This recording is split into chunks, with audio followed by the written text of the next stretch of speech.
Halo, saya Paulus. Kembali lagi di Bincang Isyarat. Teman-teman nonton berita di TV, ada JBI betul? Biasanya JBI itu teman-teman dengar kan? Tapi ada yang JBI tuli. Kok bisa? Caranya bagaimana? Penasaran? Kami bijak mengundang teman tuli yang berprofesi JBI untuk mengisi acara sore ini. Andrew si Hobing dari Tangerang Selatan.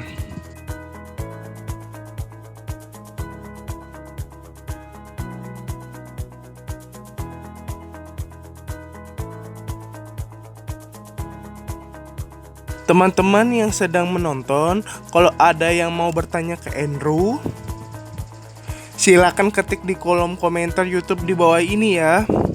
Nanti wawancara selesai akan dibaca dan diberikan ke Andrew untuk dijawab. Jangan lupa klik subscribe ya. YouTube kami bijak supaya aksesnya mudah dan diklik langsung menonton. Ada subtitlenya dan isyaratnya.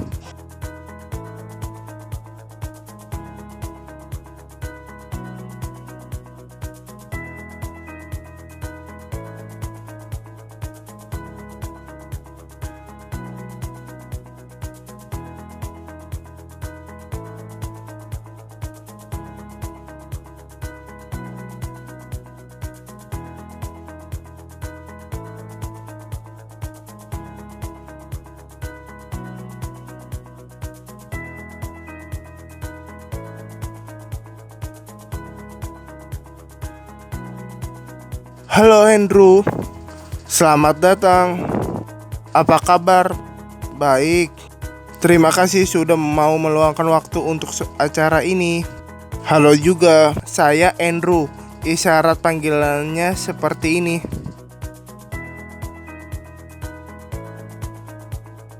Saya JBI Tuli, asal dari Tangerang Selatan.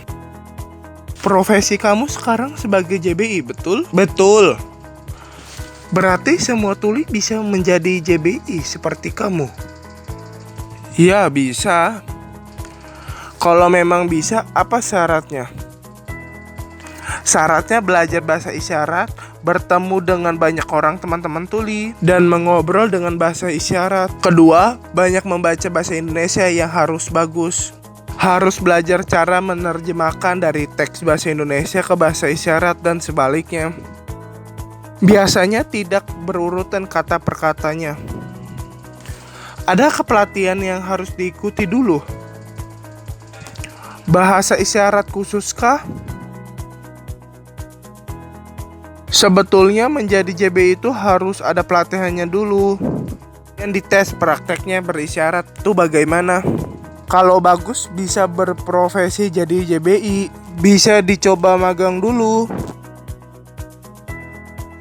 Kalau merasa ragu, saya bisa membantu memberi arahan. Kalau tidak bisa gantian sama saya yang maju. Dan bisa belajar melihat saya dulu. Pilihan lain, tunggu selesai bicara, baru menerjemahkan.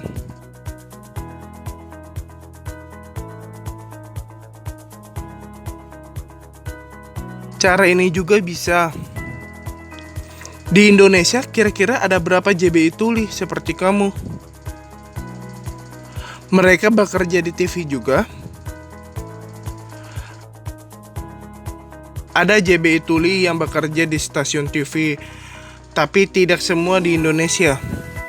Sekitar 30 orang kurang. Mereka tidak bekerja di stasiun TV saja, di luar stasiun TV juga ada.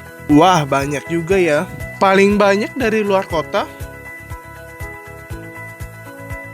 Oh iya, apa perbedaan JBI tuli dan JBI dengar? Apakah teman-teman tuli lebih paham isyarat dari JBI tuli? JBI dengar dan JBI tuli, teman-teman tuli tidak semua mengerti isyaratnya. Ada yang bingung maksudnya apa. JBI tuli itu orang asli tuli seperti saya ini. JBI tuli itu lebih jelas membantu teman-teman tuli di pengadilan, entah pelaku atau korban.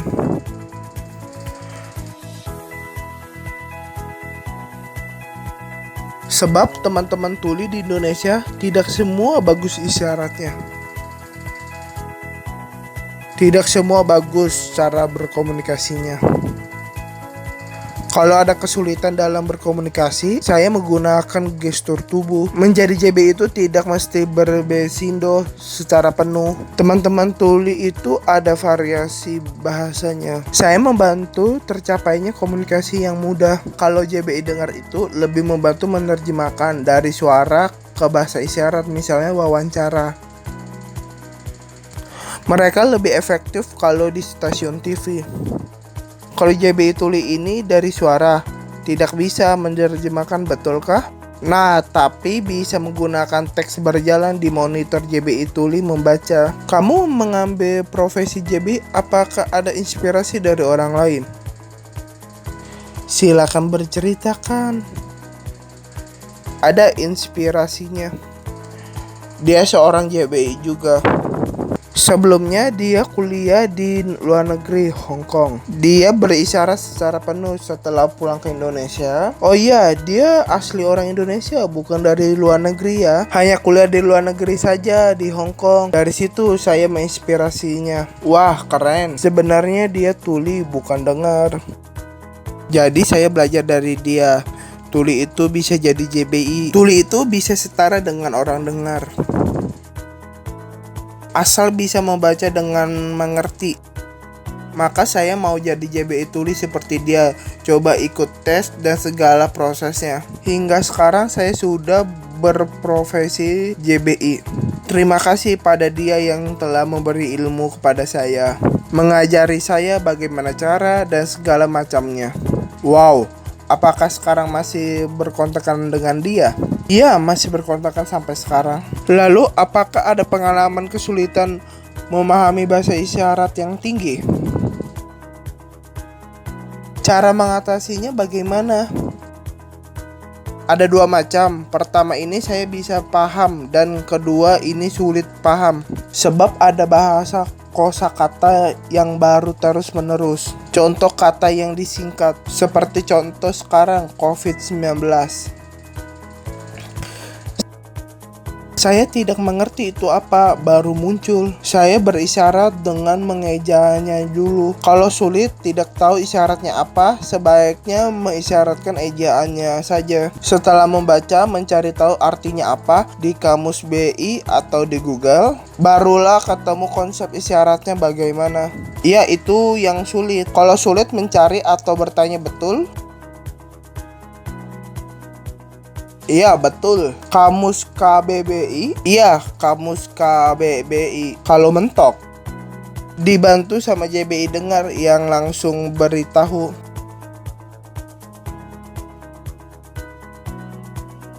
Kamu JBI di berbagai kota, tantangan apa yang kamu rasakan?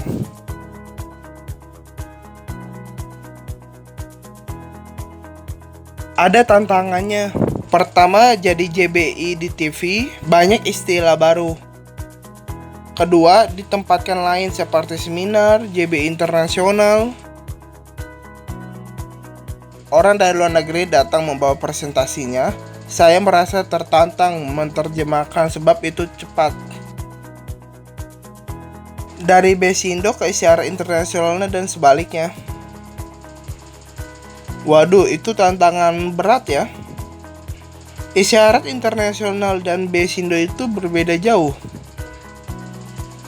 Beda. Kalau misalnya bukan isyarat internasional, misalnya bahasa isyarat Singapura, Hong Kong, kalau tidak ada isyarat internasional atau tidak paham, JBI berusaha untuk menyesuaikan diri dengan memanfaatkan gestur tubuh. Oh ya, profesi JBI itu di siaran TV saja atau ada acara lain? Saya masih bekerja sebagai JBI Tuli di MNC Tower di studio iNews. Isyarat untuk tersebut iNews seperti ini.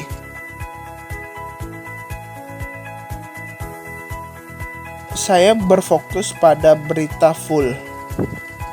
Lalu di seminar tertentu bergantungan pada panggilan undangan. Kalau ada yang butuh JBI internasional, Ada panggilan JBI ke luar negeri? Oh, belum pernah, di Indonesia terus. Dalam seminggu berapa kali kamu dipanggil untuk bertugas JBI? Setiap hari. Wah, setiap hari. Capek atau masih semangat? Capek, tapi saya menikmati sebab itu bertambah ilmu saya. Pengetahuan juga bertambah dan membuat kemampuan JBI saya menjadi lebih bagus. Tidak kaku lagi. Kamu sudah jadi JBI di mana-mana. Ada suka duka? Apa yang telah kamu rasakan? Ada banyak rasanya. Tahun lalu 2017 saya mulai bertugas JBI. Takut banget. Karena saya baru pertama kalinya. Takut salah, takut reaksi teman-teman tuli bilang saya jelek atau kurang profesional. Saya berusaha tidak bersikap negatif, tapi positif memperbaiki kesalahannya. Lalu, sedihnya itu banyak yang mengkritik saya. Bingung salah saya di mana saja, kurang apa. Saya berusaha minta penjelasan mereka tentang kesalahan saya supaya bisa memperbaiki dengan benar. Tapi masih ada yang merusak. Saya berusaha untuk kuat. Kamu dikritik banyak, jadi kamu sedih dan pesimis, atau cuek dan tetap berusaha? Saya merasa seperti termotivasi, lalu memperbaiki jadi lebih baik.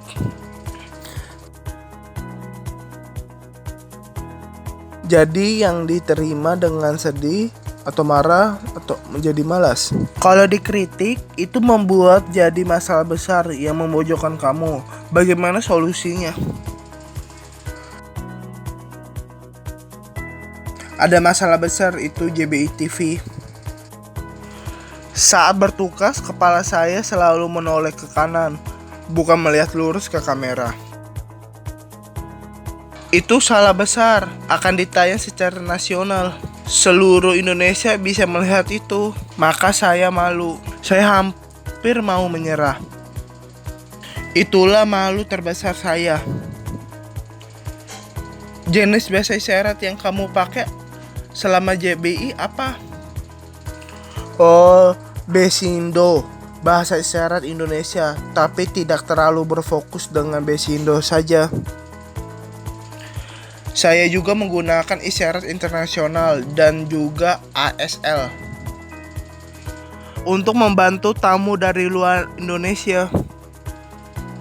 Wah, luar biasa ya kisah kamu. Ada pesan apa untuk teman-teman tuli yang berminat menggeluti profesi sebagai JBI? Saya minta kalian banyak membaca, terutama bahasa Indonesia. Harus bisa memahami kalimat dan maksud maknanya. Kalau tidak, kalian tidak bisa menjadi JBI. Berarti teman-teman tuli harus banyak baca ya, untuk menyerap banyak kosakata dan lancar menerjemahkannya. Kalau kurang membaca, penerjemahan jadi kaku, betul? Sekarang jeda dulu dan akan dilanjutkan ke sesi 2-nya, oke?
Wah, keren. Tadi lihat video Andrew bertugas jadi JBI TV. Tulisan di monitor itu, wow, mantap. Sebelum mulai tanya jawab sesi 2 ini, saya minta teman-teman yang mau bertanya, Bisa ketik di kolom komentar di bawahnya layar YouTube ini. Nanti setelah sesi 2, kita bisa proses pertanyaannya, oke? Oh iya, sekarang ini lagi pandemi wabah COVID-19. Andrew masih bekerja atau WFH? Sebetulnya saya punya 2 pekerjaan, JBTV dan barista cafe.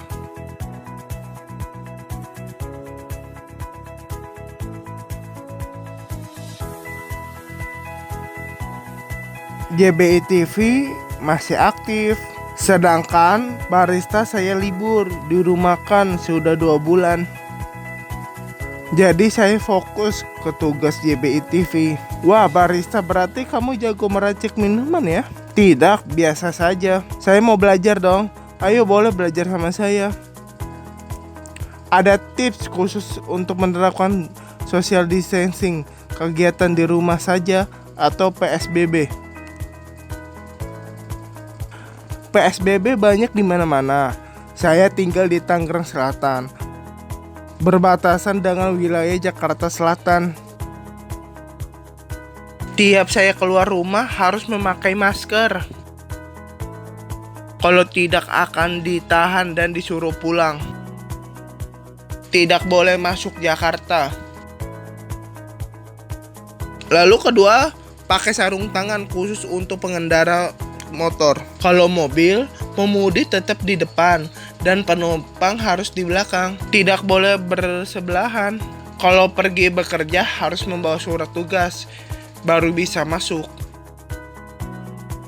Kalau tidak membawa, tidak tahu ya, mungkin disuruh pulang. Lebih baik taat aturan. Kamu pernah mengalami itu? Sering. Saya pernah. Waktu PSBB pertama kali diresmikan, saya berpikir itu transportasi umum aman, misalnya bis. Maka saya biasa saja berangkat naik bis karena nyaman dan bisa tidur selama perjalanan. Nah, pas dicek ternyata bis tidak beroperasi. Waduh, gawat, terpaksa saya membawa motor. Saya sempat khawatir bakal kena PSBB atau tidak, sebab sini dekat Jakarta. Saya siapkan surat tugasnya dulu. Kalau tidak ada surat ini, saya bisa ditahan dan rugi sendiri. Sekarang saya sudah tenang, surat tugas itu sangat penting. Wah, aman ya. Good, harapan Andrew apa setelah pandemi ini berakhir? Hal apa saja yang ingin dilakukan? Setelah corona ini selesai, tidak ada kasus, saya berharap nomor 1 saya ingin jalan-jalan.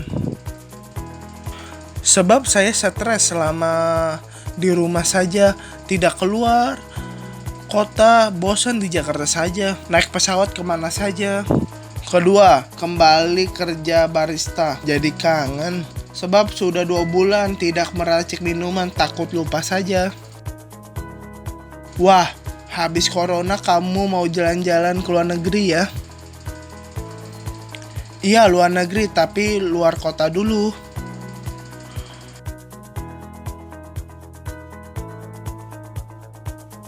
Mungkin corona selesai di tahun 2022. Bagaimana? Atau lebih lama kamu tidak bisa apa-apa? Tidak apa-apa, saya terima saja. Yang penting tetap sehat. Mantap, luar biasa.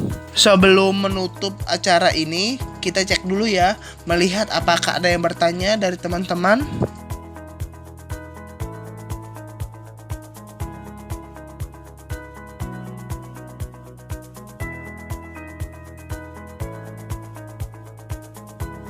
Ada yang bertanya nih dari Ray, ada pengalaman berkesan selama jadi JBI?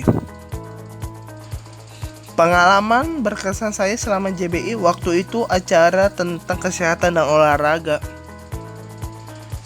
Ada tamu dari luar negeri datang ke Indonesia. Itu saya bertugas JBI internasional. Sebab dulu pernah ke Eropa dan bertukar pengalaman di situ dengan teman-teman luar negeri. Seperti Spanyol dan luar negeri internasional lainnya. Saya paham sekali isyarat internasional itu. merasa mantap kalau jadi JBI Internasional seperti itu. Maka saya bangga dan berterima kasih telah diberikan kepercayaan untuk bertugas menjadi JBI Internasional.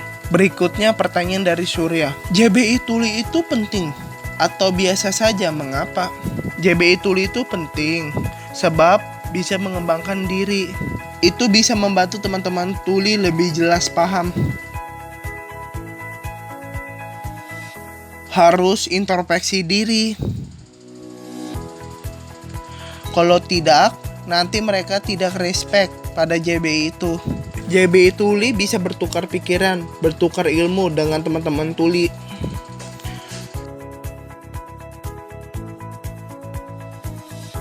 Ada yang bertanya lagi dari Kristianto. Berapa lama bisa bekerja jadi JBI setelah pelatihan? Waktunya sekitar 1 tahun. Itu pelatihan dan tes, lalu percobaan JBI selama 1 tahun. Baru dievaluasi dan dites lagi apakah bagus atau tidak. Seterusnya sama secara bertahap-tahap. 1 tahun itu lama. Kamu bisa bersabar atau bergegas. Tidak, saya bisa bersabar, itu butuh proses. Ada lagi nih dari Eva bertanya. Andrew sudah berapa lama bekerja sebagai JBI? Dari tahun 2017 sampai sekarang, berarti sudah 3 tahun. Ya, 3 tahun. Kamu tak bosan? Tidak bosan. Saya menikmatinya. Ada yang bertanya lagi nih dari Abdul. Corona bisa menghilang? Corona bisa hilang kalau teman-teman tuli semua masyarakat turut peraturan pemerintah. Misalnya pemerintah suruh tetap di rumah, pakai masker, cuci tangan, itu tolong turutin. Ada lagi yang bertanya dari Warka, bagaimana cara dapat surat tugas itu? Oh iya, saya dapat surat itu dari kantor, saya yang minta. Kalau surat itu bukan dari perusahaan, saya buat sendiri, itu tidak bisa diterima. Surat tugas itu bukan individu, tapi perusahaan yang membuat. Surat tugas itu harus dari perusahaan yang buat. Ya, karena ada tanda tangannya dan cap. Ya, betul. Ada yang bertanya lagi nih dari Christian. Kamu bekerja JBI, ada kendalanya? Jadi JBI Tuli itu ada kendalanya. Nomor 1 itu naskah. Kalau tidak ada naskah untuk bahan terjemah JBI Tuli, ya bingung, tidak bisa menerjemahkannya nanti. Tidak tahu ngomong apa, harus membaca naskah sebelumnya dulu. Cuma itu kendalanya. Berarti harus membaca berita dulu sebelumnya dari sumber-sumber lainnya. Pertanyaan dari Nimas. Bagaimana cara berekspresi yang bagus? Saya belajar ekspresi dari cermin. Lihat, ada cermin di belakang. Kalau malu dinilai teman lain, belajar ekspresi dan nilai diri sendiri. Ada teman bilang saya datar, maka saya coba mencermin dan melihatnya. Baru sadar salahnya ini dan bisa memperbaikinya. Kalau merasa pede, bisa minta teman untuk memantau dan ekspresi saya. Ada lagi nih pertanyaan dari Amanda. Ada hal seru selama jadi JBI? Ada hal yang seru. Saat seminar, ada teman bantu info dan saya bisa ambil untuk menerjemahkannya.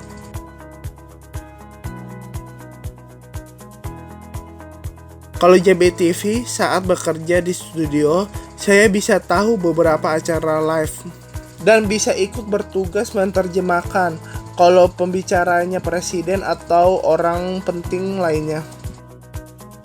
Ada Surya bertanya lagi, bagaimana cara mengembangkan diri supaya penerjemahannya bagus?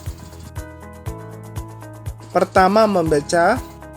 Yang kedua, harus belajar di depan cermin. Bisa cara merekam diri berisyarat dengan video HP, lalu tonton sendiri dan evaluasinya gimana. Kalau tampak jelek, bisa memperbaiki dan merekam ulang. Anggap itu latihan. Ada yang bertanya lagi nih, Luluk. Etika JBI tuli dan JBI dengar itu samakah? Etika JBI tuli dan dengar itu sama. Harus profesional. Nomor satu itu penting adalah bersikap profesional. Contohnya JBI tuli kalau lagi bertugas di suatu acara dan ada temannya datang sebagai peserta, maka JBI tuli itu harus fokus pada acara itu. Jangan mau diajak ngobrol saat acara berlangsung. JBI tuli harus bisa seperti itu, fokus tugasnya menerjemahkannya. Abaikan obrolannya. Oh sama ya, tapi ada bedanya sedikit kah? Berbedanya, saya pikir tidak ada, semua sama kok. Ada lagi yang nanya lagi nih, Adi, bagaimana cara supaya JBI tuli bisa efektif? Efektifnya yang penting membaca. Tadi saya sudah bilang bahasa Indonesia harus bagus. Kalau sudah paham, coba isyaratkan sesuai konsep bahasa tuli. Apabila mengisyaratkan sesuai susunan kata per kata, itu kurang tepat untuk teman-teman tuli paham. Walaupun susunan di naskah sudah bagus bahasa Indonesianya, praktek isyaratnya berbeda dengan rumusnya. Basindo itu mengikuti rumus konsep bahasa tuli, bukan rumus bahasa Indonesia pada umumnya. Nah, ada teman tuli yang tanya, Adi, bagaimana cara teman tuli bisa bekerja jadi JBI? Solusi cepat diangkat kerja. Pertama, berbaur dulu dengan teman-teman tuli dan mengobrol dengan bahasa isyarat. Kedua, datang ke PLJ untuk bertanya hal-hal yang berkaitan dengan JBI.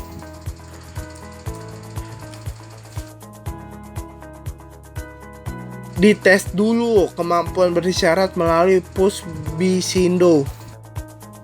Bisindo ini ada levelnya. Ada level dasar, menengah, hingga profesional. Ada yang bertanya, bagaimana JBI tuli menghadapi situasi yang banyak pemirsanya?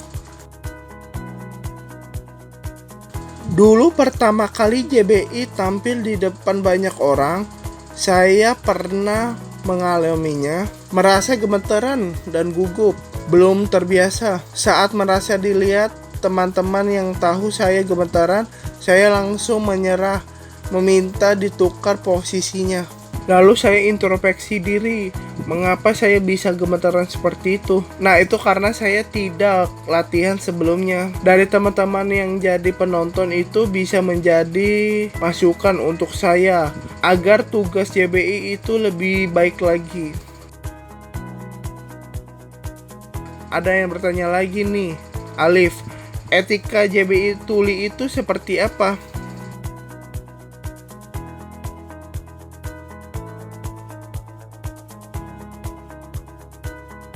Untuk formal, baju seperti ini, berkerah, rapi, dan polos.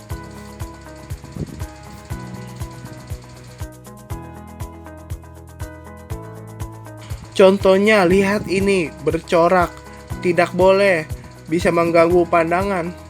Silau. Motif batik juga dilarang.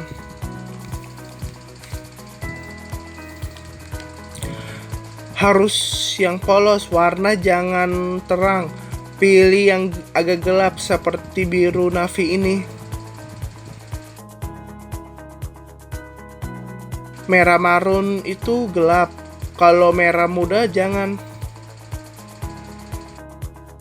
Kecuali JBI itu kulitnya gelap, tidak apa-apa, bajunya terang. Pokoknya berlawanan. Pak Paulus itu bajunya hitam dan berlogo kecil, tidak apa-apa. Ada yang bertanya lagi nih, Ade. Apa perbedaan jasa JBI dengan relawan? Relawan itu maksudnya tidak dibayar, tapi ada yang dibayar kecil karena budget dari pihak acara tersebut terbatas.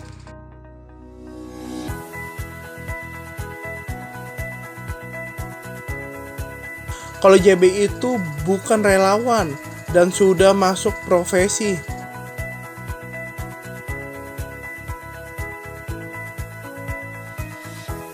Oke, sudah cukup waktunya. Pertanyaannya sudah cukup ya. Saya kagum pada kamu yang pede dan berani tunjukkan bahwa tuli itu bisa. Selamat ya kamu.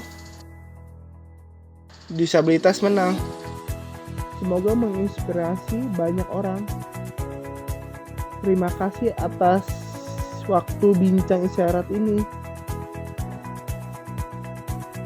Teman-teman tuli bagaimana? Apakah tertarik mengambil profesi JBI? Jangan takut, tuli bisa setara dengar. Nah, teman-teman dengar, tolong tetap dukung teman-teman tuli. Oke, sudah cukup hari ini. Salam disabilitas. Selamat sore. Terima kasih atas waktunya di bincang isyarat ini. Dah.